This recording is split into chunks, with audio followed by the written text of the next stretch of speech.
बार बार मत शिकायत कर तू अपनी थकान पर। उठ, हिम्मत बटोर, अपनी मंजिल के लिए प्रस्थान कर। पाँव जमी पर टिका कर चल, नजर रख आसमान पर। तू इंसान है तो क्या हुआ, विश्वास रख अपने भगवान पर। नमस्ते, मेरा नाम रिचा है और हम हमेशा लॉ ऑफ अट्रैक्शन की बात करते हैं। पहले तो मैं माफ़ी चाहूँगी, मैं एक लंबे अंतराल के बाद आ रही हूँ। मैं अपनी NLP ट्रेनिंग के लिए बिज़ी हो गई थी और कुछ वक्त मुझे अपनी प्रैक्टिसेस के लिए चाहिए था, इसलिए मैंने वीडियोस नहीं बनाए। आज मैं एक लंबे अंतराल के बाद आ रही हूँ, लेकिन बात कर रहे हैं विश्वास की, फेथ की, कितना परसेंट, और साथ में बात करते हैं इंटेंशंस की। हम किस तरह की इंटेंशन रखते हैं। पहले फेथ की बात कर रहे थे, विश्वास की।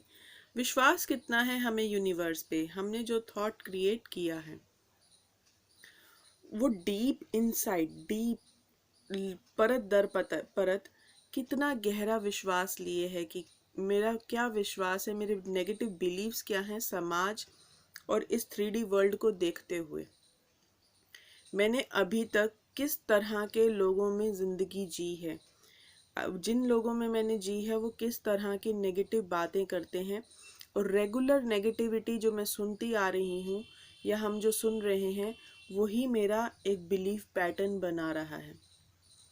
इस बात को थोड़ा सा ध्यान से समझिएगा। हम जिस तरह के माहौल में हैं उसमें ऐसी क्या लगातार ऐसी बातें हो रही हैं जिससे हमारा वो पैटर्न, जो बिलीफ पैटर्न है, उसके थ्रू बन रहा है। हमें नहीं पता, लेकिन वो अंदर अंदर अंदर अंदर अंदर वही बन रहा है, क्योंकि हम रेगुलर और कॉन्टिन्यूस बेसिस पे उसी तरह की बातें सुनते आ रहे हैं।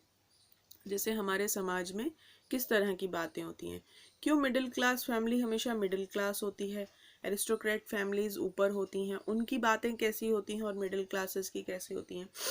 उसी तरह से जो हमारा बिलीफ है, जो डीप बिलीफ है, वो हमारा वहाँ वहीं बनता है जिस तरह की बातें हम सुनते आ रहे हैं। इन पैटर्न्स को तोड़ने की ही हम प्रैक्टिसेस कर रहे हैं। धीरे धीरे आगे बढ़ेंगे। हाँ, आगे एडवांस टेक्निक्स भी हैं NLP के थ्रू, इसको और भी अच्छे तरीके से किया जा सकता है। लॉ ऑफ अट्रैक्शन बहुत बहुत ही प्यारी चीज़ है, मेरा फेवरेट टॉपिक है। और बात कर रहे हैं इंटेंशंस की। हम सब ने ये तो समझ लिया कि हम सब एनर्जी हैं, एवरीथिंग इज एनर्जी। तो जिस भी तरह का हम विचार मन में पैदा कर रहे हैं वो एक फ्रीक्वेंसी पैदा कर रहा है, ठीक है। भले ही वो दिखाई नहीं दे रहा, दिखाई ऐसे नहीं दे रहा जैसे वाईफाई का कनेक्शन होता है, दिखाई नहीं देता फिर भी कनेक्ट करता है। उसी तरह से जब हमारा कोई विचार आता है, कभी कभी ऐसा होता है कि हमने किसी के बारे में सोचा और उसका कॉल आ गया, या सोचा या वो खुद से ही सामने से आ गया। ये सब क्या है? ये सब कनेक्शन है, इंटेंशन है, हमारा थॉट है। तो हम अपने थॉट की फ्रीक्वेंसी किस तरह की रखते हैं, हम समाज के प्रति, हम दूसरों के प्रति किस तरह की इंटेंशन रखते हैं।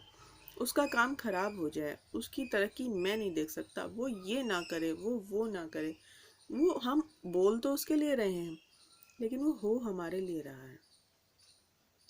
इंटेंशन वो चीज़ है जो हम जैसे देते हैं। ब्रह्मांड को एक शीशा समझ, शीशे को एक एग्जाम्पल ले लें। ब्रह्मांड एक शीशा है, जो जो हम यहाँ से दे रहे हैं वो एज इट इज ऐसे वापस आ रहा है। अगर आप ग्रेटिट्यूड देते हैं तो ऐसे सरकमस्टांसेस आएंगे आपकी ज़िंदगी में पलट कर वापस, कि आप बार बार बार बार ग्रेटिट्यूड ही देंगे। इफ़ यू कंप्लेन किसी भी चीज़ की, इतनी सी छोटी छोटी चीज़ों की अगर आप कंप्लेन करते हैं, तो जो आपने दिया एज इट इज़ वो ऐसे वापस आएगा। तो जब वो वापस आएगा तो वो 10 गुना होके वापस आता है। शिकायत की थी, एक कंप्लेंट की, और हालात फिर बिगड़ते बिगड़ते बिगड़ते बिगड़ते चले गए और कहानियां बन गई 10 की 10 तरह के जो चीज़ें थी वो खराब हो गई। मुझे आशा है कि आपको ये बात समझ रही होगी। ब्रह्मांड एक शीशा है, आप जो भी